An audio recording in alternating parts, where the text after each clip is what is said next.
Lockdown has seen many people go above and beyond the call of duty in their everyday jobs. One such man who's been recognised by the Queen is ASDA delivery driver Jeff Norris. Along with his wife and daughter, Jeff volunteered to deliver groceries in his own vehicle and in his own time to those who'd missed out on delivery slots for around 15 weeks during the first lockdown. Jeff's work led to ASDA launching its Happy to Chat campaign, a badge worn by drivers to let customers know they're happy to stop and have a chat. Well, Jeff joins us live now from Wisbech in Cambridgeshire. Also joining us live from Crewe is the Deputy Chief Executive of the Royal Voluntary Service, Sam Ward. Hello to you both. Jeff, to you first. Where did this all begin? It was back in March. Lockdown was looming, and you realised that there was a problem for some people. Yeah, literally back in March, I was delivering to customers, and they were getting very worried because all the slots were filling up and they couldn't get any delivery slots over the next few weeks.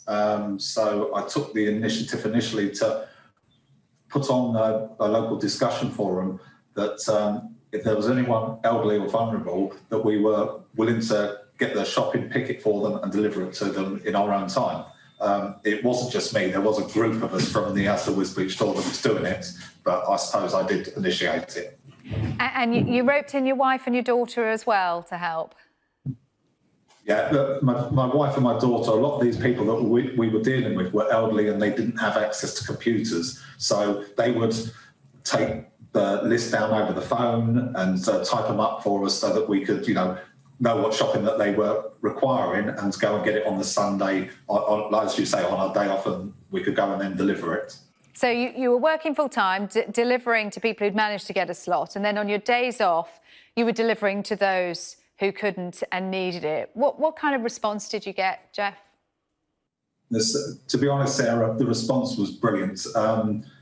From the people that we delivered to, we turned up to people that there was one lady that hadn't had a pint of milk for 3 weeks when we first got to her, and she was so grateful, and that to us meant the world to us, that everybody that we delivered to was in desperate need of getting shopping.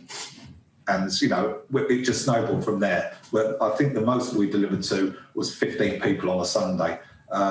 But for 15 weeks, no, it was 17 people, but for 15 weeks, it was quite a lot of people and a lot of deliverers, but it made us feel good and it gave the customer what they needed.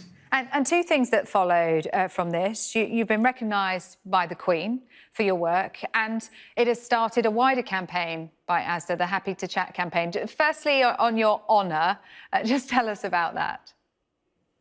Well, to be honest, I received it as an email on the phone, and I initially thought it was a joke. I picked the phone up and I said to my wife, who was on the computer, "Look at this, somebody's having a right laugh of us." And she said, "Well, hold on, there's an attachment with it." I said, "Don't open it, it's going to be a virus." I went over to the PC, had a look, realised it was from the Cabinet Office, and, well, you could have knocked me down from the feather when I realised it was a genuine offer, and there was an acceptance form for the BEM. I was gobsmacked.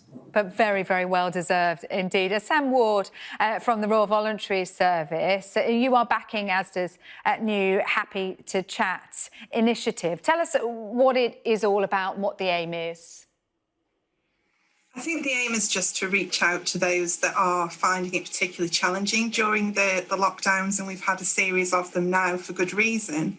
But I think it's really wearing on people. We have people now that have long-term health conditions that are shielding and have been doing so really throughout this year. And it's just that lack of social contact which really does affect people in a negative way. And I think we're delighted to be supporting this lovely initiative with ASDA. And I think Jeff just described it there perfectly. All those small acts of kindness that him and his family provided, it's so important to people that are in receipt of those, just to have somebody to have a chat with. And it doesn't have to be about what's going on. It can be absolutely anything. So Royal Voluntary Service have been supporting with some sparking conversation tips and guidance. We have it on our website if people are interested. And we've also been helping the ASDA team with how to get this moving forward. OK, so let's go to you, Jeff. Jeff, what are your top tips for starting a conversation with somebody who may not have seen anybody for quite some time, particularly in that first lockdown? The easiest way to do it is just ask them how they are and just chat about the weather. You will see that they will start to break down straight away, and you can see that they want to respond. It's a bit of human interaction, and it will just flow. It will just flow from there. You don't need to force a conversation. You just have to show them that you're willing to talk. And this is ASDA's initiative, why they've given us the badges, to let people know that the driver is not just there to deliver the shopping, he's happy to have a chat. The statistics that they've come out with over this is there's 25% of the population that aren't seeing anybody on a regular basis. In that week, the ASDA driver could be the only person they converse with and see, and that is a hell of a lot. And 40-odd% of them don't want to be a burden on the driver, so they don't start up a conversation. That's why they've taken the initiative with the badge, which means a hell of a lot. We have 7,500 drivers out there. That's a lot of people to talk to and just ease their week just slightly. Yeah, and Sam, that statistic about people not asking to talk, not starting a conversation because they don't want to be seen as a burden, thinking that everyone's too busy to stop and chat, but that's not the case. No, it's not the case. And I think when you've been isolating for such a long period of time and the challenges that, you're personally facing, you sometimes think you're the only one. And I think just initiatives like these, or neighbours, or, when you are out and about, just to say hello, it gives some people enough confidence to think, actually, I'm not on my own. And if I do need more support, I'm okay to reach out and do so. If anyone needs more support in a regular chat or some help with some of the challenges they're facing, please reach out. There's lots of support in your local communities, or you can go to the Royal Voluntary Service website, or from there you can even find the NHS responders. They're still operating and they have a regular check-in and chat service.